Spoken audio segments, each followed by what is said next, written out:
Alors, voilà mon exercice que j'ai commencé. Alors, c'est juste la première couche, hein. Voilà, donc on sait que c'est un chat, mais il est pas beau. On va essayer de le rendre un petit peu plus beau. J'espère que je vais la réussir, sinon je vais jeter le tableau. Et à côté, Antoinette a fait des prouesses. Parce qu'elle a fait des, je crois que c'est des muffins, c'est ça? Voilà, ça va être bon. Voici les brioches que Morgane a faites. La Bavka, on avait donné la recette dans des vidéos précédentes. Vous pouvez la retrouver. On va se régaler. Il y a des bons produits en Normandie. On a fait des cinnamon rolls.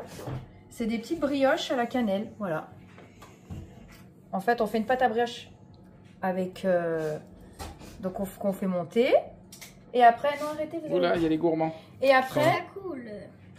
Et après, en fait, on fait une petite mixture avec la cannelle, du sucre de canne, du beurre, et j'en mets dedans. Et je le roule, et je coupe des petits boudins. Et après, on coupe en morceaux. Et là, tu vas le mettre à lever au four, voilà, 40 degrés. Ouais, je vais l'éteindre le four pour que ça monte. 1 heure, et après, on fait chauffer. Et demain matin, on va se régaler. Voilà, on va se régaler.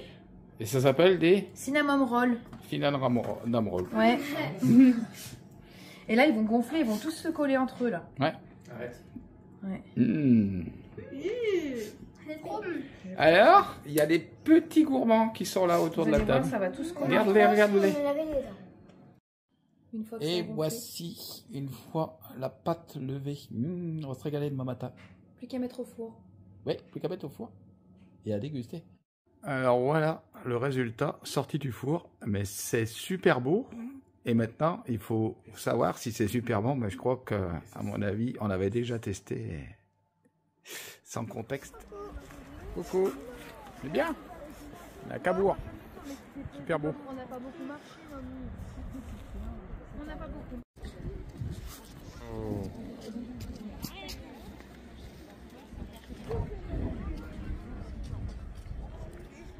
Arrête, parce que ça m'énerve. Et moi, j'ai... Décoller.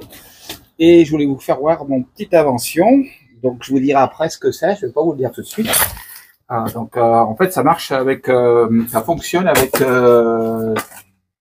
du bois. Alors, je vais essayer de faire avec des pellets et avec du bois aussi. Donc voilà. Ici, j'ai pris un morceau de tuyau, c'est du 80 par 80. Voilà. Et là, ce corps, je l'ai coupé en deux. Et c'est coupé en deux ici pour faire un boîtier pour récupérer les cendres. Voilà. Donc là, il y a un petit volet pour fermer, une petite charnière. Donc c'est blanc parce que j'ai mis du produit pour enlever la peinture, voilà, pour éviter les émanations. Et là, il va y avoir un petit clapet ici qui va coulisser. Donc là, ici, comme ça, un petit clapet qui coulisse, comme ça, tout simplement, pour régler l'entrée d'air. Voilà. Donc ici, un tube, la moitié d'un tube ici. Et il va y avoir ici, dans ce tube, ici, là, on voit, je vais approcher. Ici, il y a une entrée d'air dessous, ici. Là, j'ai coupé le tube, ce tube, pour faire une entrée d'air. Et ici, voilà, là c'est pareil, il y a un clapet. Et ici, il va y avoir tous les granulés dans ce tube qui est là. C'est le même tube, 80 par 80, ou du bois, des petits morceaux de bois qui vont descendre. Et donc, je l'ai mis assez haut pour que les bois puissent descendre. J'avais au début mis cette cheminée un peu trop loin et je l'ai rapproché du corps de chauffe. Et ici, vous voyez, c'est un extincteur en fait. Il la récup, morceau d'extincteur que j'ai coupé. Et puis, du coup, il sert de cheminée. Et à l'intérieur, ici, j'ai mis un petit clapet parce que la flamme, quand elle va arriver, donc l'air arrive par là, ici. Le bois, il arrive par ici. Donc, un combustible, un comburant. Et ici, il va y avoir un vortex qui va se créer parce que j'ai mis un petit morceau de métal pour que la flamme, elle tourne. Et après ça, je vais mettre ça. Alors, je sais pas si vous voyez, vous reconnaissez, c'est une bouteille de gaz 13 kg. En fait, la récupération, on récupère ça dans les stations-service, ils les laissent au bord. Ça ne sait plus quoi en faire. Et du coup, j'ai découpé, je vais mettre les cordes chauffe à l'intérieur. Voilà. Donc, au fur et à mesure des prochaines vidéos, je vous ferai voir à quoi ça sert. Et puis, ça peut vous donner des idées pour vous, pour mettre chez vous. Voilà.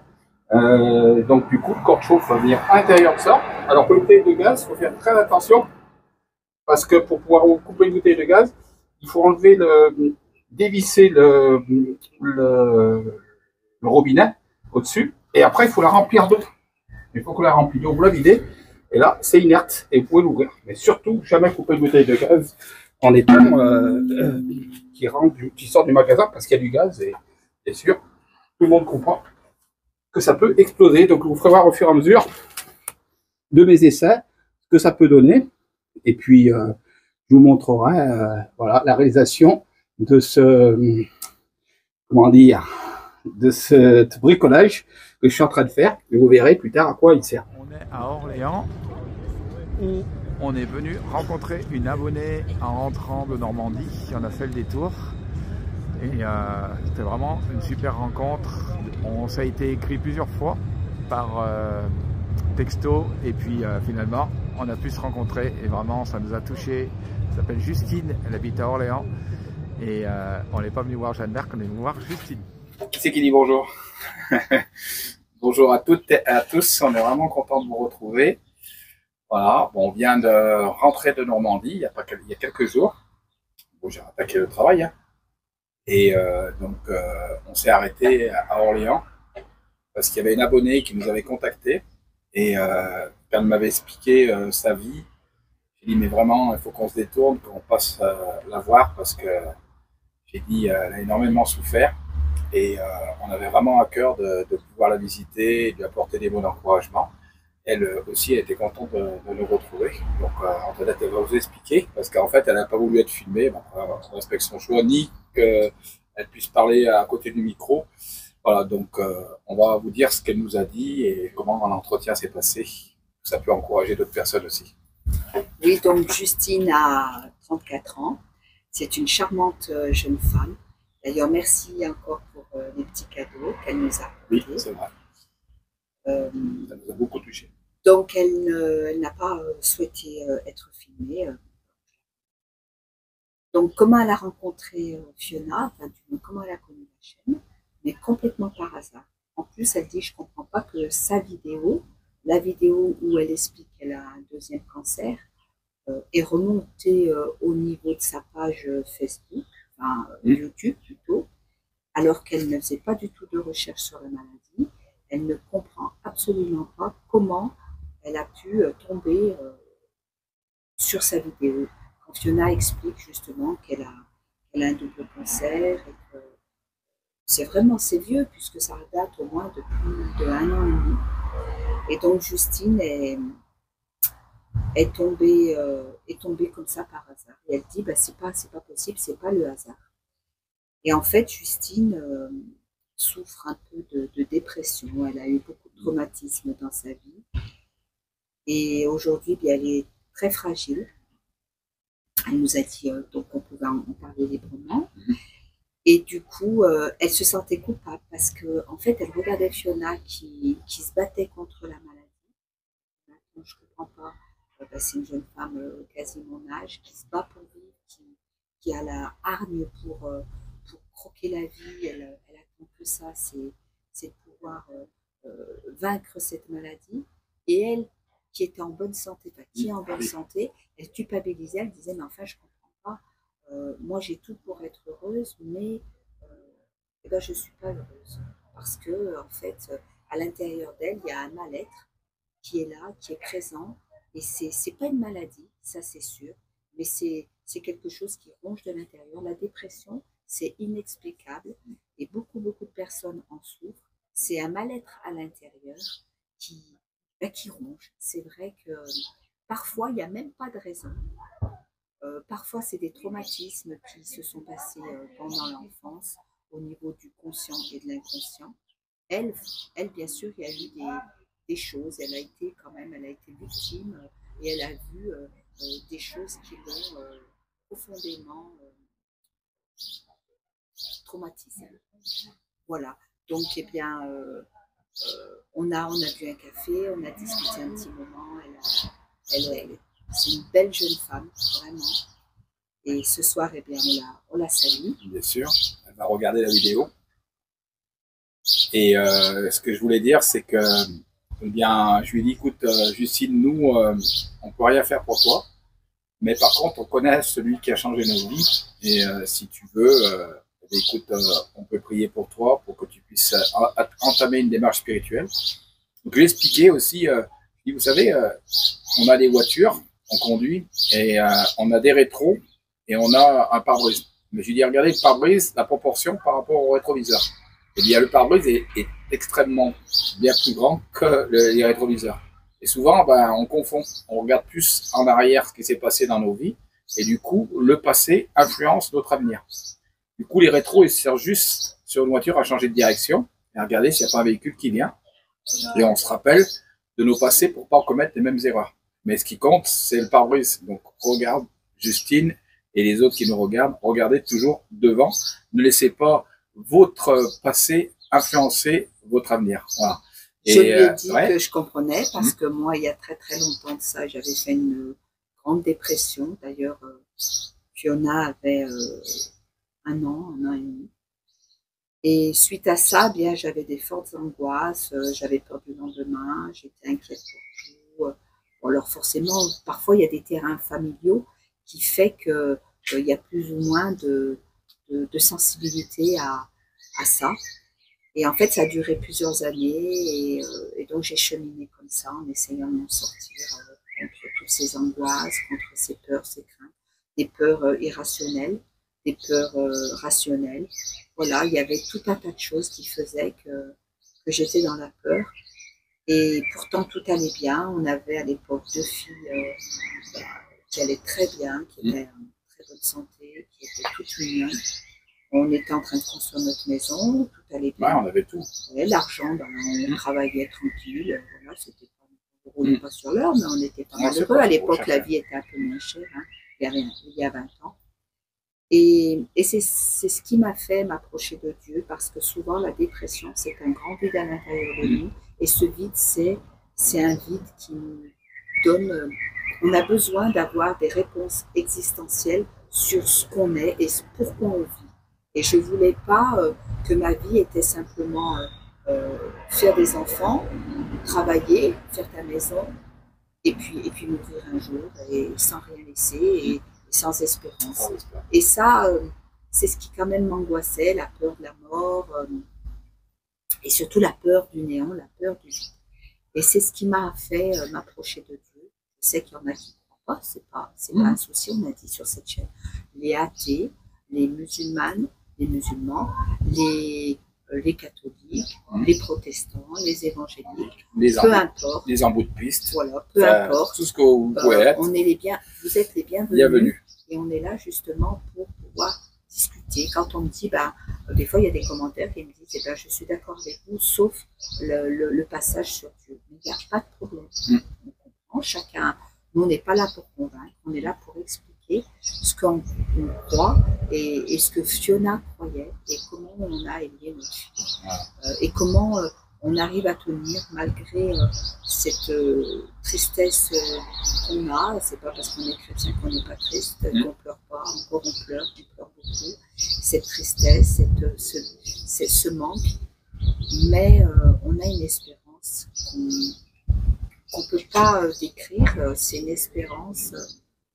C'est comme si Dieu nous portait malgré quand même cette souffrance. Et donc, pour en revenir à la dépression, c'est vrai que c'est quelque chose qui peut durer des années. Alors, on prend des cachets, on essaie de faire des médecines parallèles, on essaie de faire de la sophrologie, des choses qui peut fonctionner pour certains. Mais moi, ça ne fonctionnait pas. Et c'est vrai que quand je me suis approchée de Dieu, de la spiritualité au niveau... J'ai pu comprendre déjà que Dieu m'aimait et que ma vie sur terre n'était qu'un passage, mais qu'il y avait autre chose. Et ça, eh bien, ça m'a permis de comprendre qu'on n'est pas là, déjà on n'est pas là par hasard, et puis on sait que derrière, il y a une espérance. C'est comme si vous aviez une pièce fermée, puis d'un coup, qu'il y a une porte qui apparaisse, et puis que vous dites, ah bah tiens, et puis la porte elle s'ouvre, et vous voyez de la lumière qui rentre, et vous voyez, c'est ça que je cherchais depuis des années, nous c'est pareil. Voilà. Et Justine, donc, elle a donné son cœur à Jésus-Christ, on a prié pour elle, et je lui ai dit, écoute, nous on veut pas t'influencer pour aller à tel endroit ou telle chose. Je lui ai dit, il y a pas mal de choses sur Internet, tu peux regarder, donc je lui ai donné quelques trucs, et je lui ai dit, écoute, t'es libre maintenant de progresser avec Dieu, et on restera toujours là si tu as besoin, tu nous appelles, tu nous envoies un message pour t'aider, pour que, pour grandir avec le Seigneur. Voilà, parce que Jésus, il veut d'abord qu'il est notre sauveur en premier, c'est ce qu'il a été pour nous. Et après, Dieu nous appelle à être son Seigneur, c'est-à-dire que notre Seigneur, Jésus est notre Seigneur. Et là, c'est une autre marche, c'est un autre domaine, degré. Voilà. Donc, c'est comme si vous aviez deux cercles. Le royaume de Dieu qui englobe un petit peu les gens qui ont donné leur cœur au Seigneur, qui ont dit, ben moi, je crois en Jésus. Et après, il y a un autre cercle à l'intérieur, c'est ceux qui veulent suivre Jésus de plus en plus près et pour aller plus loin avec lui, sachant que ben, c'est lui qui nous délivre, il nous a délivré de la maladie, de la cigarette, de tout un tas d'addictions qu'on pouvait avoir, de peur, de crainte. Et du coup, ben, on le suit. On sait que dans cette vie, il y aura des épreuves. Vous le savez, vous passez par des épreuves aussi. Et passer une épreuve sans Dieu et passer une épreuve avec Dieu, c'est ce qui fait toute la différence. Voilà. Donc encore une fois, on lit tous les commentaires et puis c'est vrai que parfois, eh bien, on aimerait avoir un retour parce qu'il y a un jeune homme qui a mis un commentaire comme quoi il a été guéri d'un cancer de l'œsophage et j'aimerais bien qu'il nous envoie son contacte, voilà, pour pouvoir eh bien, témoigner de son parcours, de comment il s'en est sorti, qu'est-ce que ça a été toutes ces périodes de maladie. Et puis voilà, donc n'hésitez pas à nous contacter par mail, on mettra l'adresse et ceux qui veulent témoigner, encourager, tous ceux qui passent par le deuil, par la maladie, par tout un tas de choses qui affaiblit, qui perturbent le cours de la vie. C'est ça. On va donner des nouvelles de la Normandie, donc on est rentré, on a vu Ulsan, on a laissé nos enfants, et ça y est, tout doucement, en fait, c'est comme un puzzle, et tout doucement, il y a des pièces qui se mettent. On pense avoir trouvé une maison près de chez nous. Cette maison, il y a quelques travaux à faire, mais c'est une maison où on pourra vivre avec notre fille, notre gendre et les trois petits. Donc séparés, eux, ils auront leur partie, nous on aura la nôtre avec Maël, notre fils, qui ne souhaite pas pour l'instant, on nous dit souvent Emmaël, mais Maël ne souhaite pas pour l'instant parler. Il ne parle pas beaucoup, il garde un peu tout. Oui, vous savez, à 18 ans, un garçon, c'est quand même plus compliqué. Je trouve au niveau du dialogue, ils sont plus renfermés. Donc pour l'instant, ils ne souhaitent pas. On essaie d'en parler, mais ça reste quand même compliqué. Donc on va à son rythme et non pas c'est lui qui doit aller à donner. Chacun vit cette perte différemment. Donc, on pense avoir trouvé une maison. Donc, en fait, c'était pour un peu faire la genèse. En fait, quand donc Fiona, même avant qu'elle est décédée, Morgane voulait revenir. Alexis n'était pas tout à fait décidé, mais quand il est venu voir Fiona, tout ce qu'il a vu, ce qu'elle souffrait, il a dit oh oui, non mais je vais me décider à descendre. Donc, du coup, on a dit pourquoi est-ce qu'il voulait acheter une maison? Je dis oui, mais vu les prix de l'immobilier, c'est très cher. Et puis il fallait qu'ils viennent, qu'ils aient déjà du travail ici, et ça mettait plusieurs mois, voire plusieurs années avant qu'ils puissent se concrétiser. Donc louer un appart, c'était compliqué aussi. On a dit pourquoi on ne chercherait pas une maison un peu plus chère, mais qu'on puisse habiter ensemble, même s'il y a un peu des travaux. Et on en a visité une quinzaine à peu près. Oui. Et puis là, récemment, on visite une maison, et franchement, j'étais pas convaincu quand j'ai vu la photo. Et puis, je visite la maison et je dis, mais c'est exactement ce qu'on veut. Une partie pour Morgane, elle avait demandé 4 chambres, et une partie pour nous avec un agrandissement qui avait été fait assez récemment. On voulait une grande pièce de vie et c'est exactement ce qu'on veut. Donc, du coup, on est en train de faire les papiers pour essayer de vendre notre maison. Donc, s'il y a des gens qui sont intéressés, vous pouvez nous contacter. On habite à Saint-Rambert. Et donc la maison est toute finie. Nous, la nôtre qu'on a, il n'y a rien à faire. C'est 3 chambres, possibilité de 4, c'est tout prééquipé. Vous posez juste vos bagages. Voilà, il y a juste les bagages à poser.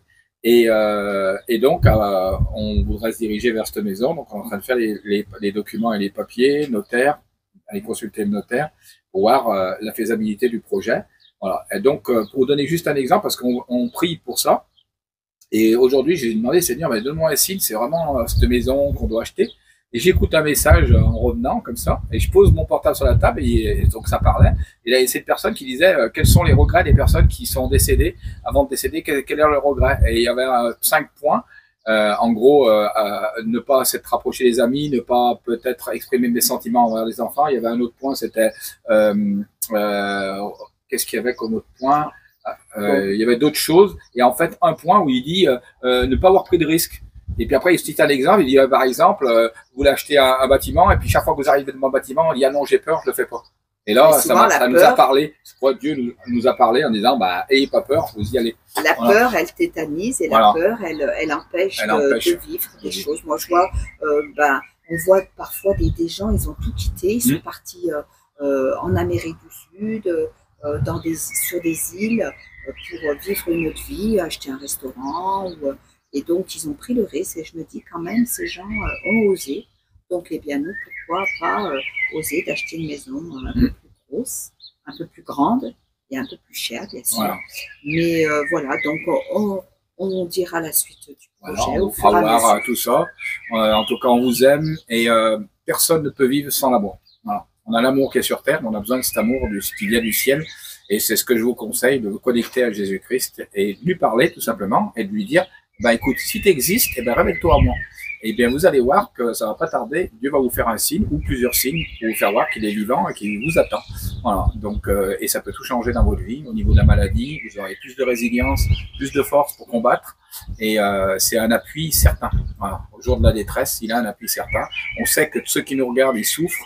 Il y a peut-être des gens qui sont passés par hasard sur la chaîne, mais c'est pas le hasard, parce que le hasard, c'est le nom derrière lequel Dieu se cache. Voilà. C'est vrai qu'on a eu beaucoup de commentaires qui nous disent je suis tombée par hasard sur votre vidéo et qui n'ont pas connu Fiona vivante et qui nous ont dit, mais qui regardaient toutes les anciennes vidéos et donc vraiment, eh bien, on remercie tous ceux et celles qui nous soutiennent, tous ceux et celles qui s'abonnent, tous les commentaires. Et puis encore une fois, merci d'avoir regardé cette vidéo.